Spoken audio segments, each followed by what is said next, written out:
All right, hello. So recently, actually, this early beginning of the month, our church had our first ever annual auction for missions. And so I want to walk through that process for anyone else who is interested in finding items for donation, or if you're holding an auction for anything from a missions trip to a cancer benefit to, raise the money for, a fundraiser, et cetera, et cetera. So the first step that I had done is to create a set of tickets. Our goal was to get 120 people there, and I'll explain that specific number here in a little bit. But just a simple Word document I created. You can see, I included our church name, the title of the event, what our proceeds are going to towards our INES Kentucky missions trip this coming summer, all of the event information, and then the fact that each ticket was $10. So our doors opened at 5 o'clock, and with that, we served dinner, and then the auction officially began at 6:30. So each person who hosted a table was given 10 of these tickets that they had to sell. And that was just kind of an easy profit right off the bat. So we printed these tickets, cardstock, did them, up really nice, and just simple, again, Word document. So then where we kind of officially started was with our auction donation list. This is just a small list of places that I had contacted for donations, everything from hair, nail, tanning to a gym, chiropractor, Pittsburgh hotels, Mines and Meadows, which is a quad four-wheeler place out in Wampum area, Pittsburgh Steelers, Pittsburgh Pirates. Many of these places have a simple online form. Now with that, I'll show you here, Pittsburgh Steelers donation request. You're able to just simply fill out a form. I had our church's 401c3 tax exempt number, so that was part of it. I had a nice letter typed up saying, explaining exactly what our auction was, when it was, how many people were expecting, the total number, dollar amount that we need to fill up in order to make this a success. So again, if you type in anything from the Segway tours to painting with a twist, wine trails, different things like that, you're able to go on, type in that organization's name, donation request, and typically towards the bottom of their page, there's a request a donation form. So you work your way through it, you fill out your event type, we did a live auction, tell us why, you upload your file of your donations letter, et cetera, fill in more things, your role, your 501c3, various things. It asks you, and after you fill one of these out, they're all pretty much the same. So if you go on to a second, say the Pittsburgh Steelers, now I do go on and do the Pirates or the Penguins. As soon as I start to type in my organization name, everything fills in for itself. So that's a really nice option because most organizations use the same exact form. And so after this donation request, I heard back from most organizations within 2 to 3 weeks. I started this in the summer. Our auction took place in early November. And for some, I was contacted back saying, thank you, but no thank you. We either do not support a church organization or we've already filled our criteria for the year. Or I would get an email back, like from Fun for All and Cranberry saying, yes, I'll be sending you 4 family tickets or the Pittsburgh Zoo. Or I would just simply get something in the mail, which was kind of exciting. And I eventually held on to all of these items. So again, my donations list, I received this, again, is just a super small list.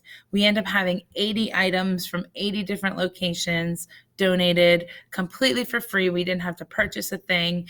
Everything from Pirates tickets to a 2-hour Segway tour, family 4-pack for the symphony orchestra, $50 Home Depot gift card, a 1-month tanning package, 3 massage sessions from a chiropractor, a 3-month membership for the gym, one night stays at these hotels. It's, it was really awesome to see some of these things roll in. So after we presented, we started getting these auction donations rolling in. We set up an auction table theme for people within our church to sign up. So we set up 12 tables, one for each month. Each table had 10 guests. There's where our 120 number comes in there. And then we themed it. So, January had your pork and sauerkraut. Your February, we went with a romantic Valentine's spaghetti and meatball. March, your shepherd's pie, things like that. Continue on here. I apologize for that. We went through each month, and again, just sticking with the month's typical theme, Easter dinner, Cinco de Mayo, Hawaiian luau in June, your typical burgers and hot dogs for the 4th of July, summer barbecue picnic. That was actually the table that I hosted with my husband. Fall and football. October was Halloween. They ended up doing a bunch of soups. November had Thanksgiving dinner, and she themed it as not only Thanksgiving, but hunting. So she had deer meat as well, and then a huge Christmas dinner for December. But each one of our tables held at least 10 guests. Some went above and beyond. One table had 20 guests. One table had 12 to 15.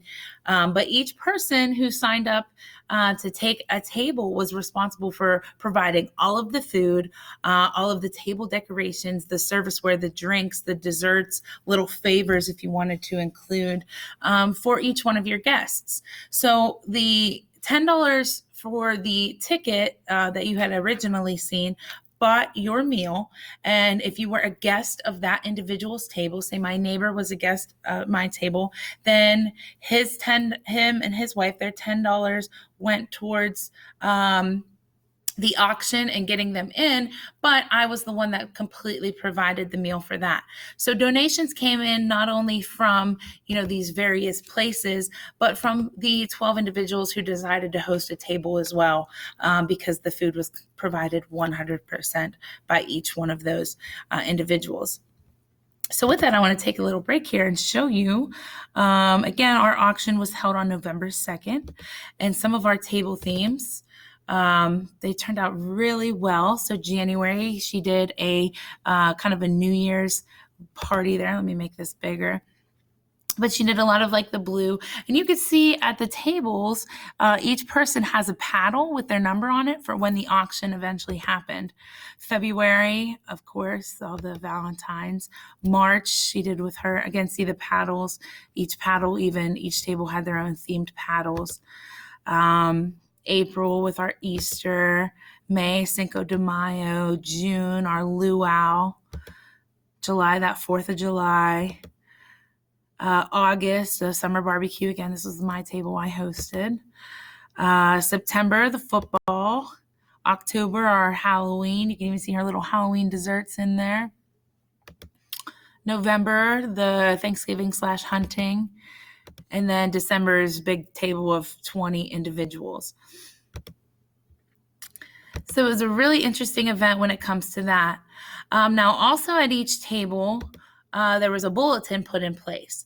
So after I had received all of my donations, I included in this bulletin here a list of items. So say it was 4 pirate tickets received by the Pittsburgh Pirates.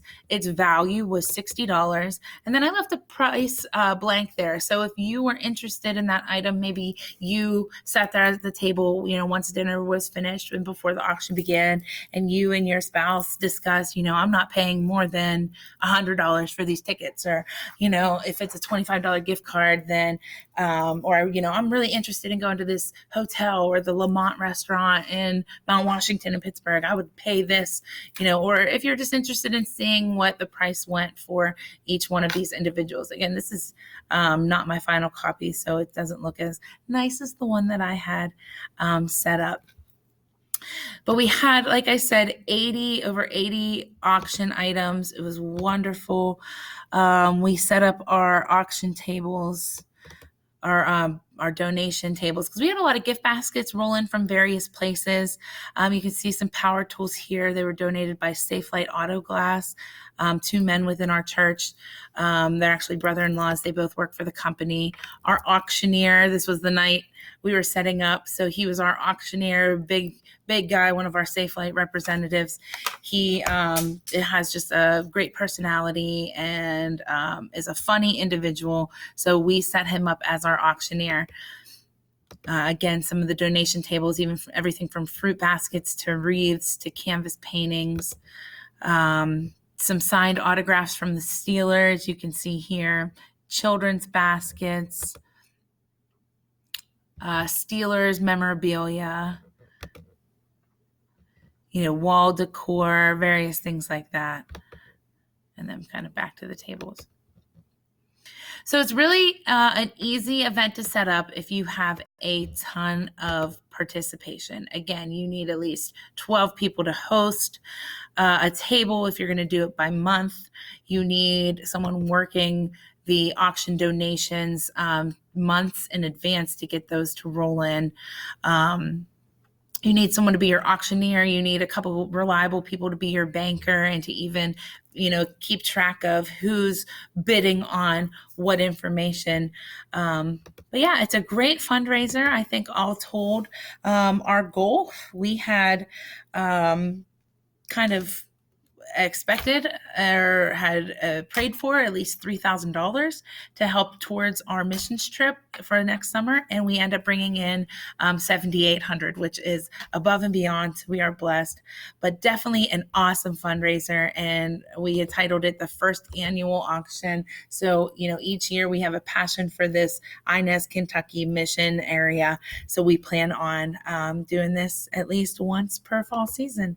So if hopefully you've learned something. And if you need, to fundraise, or if you have a family member in need, again, like a cancer patient or, some emergency happened where you need quick funds and you have some time and definitely all hands on deck, then this is a great fundraiser.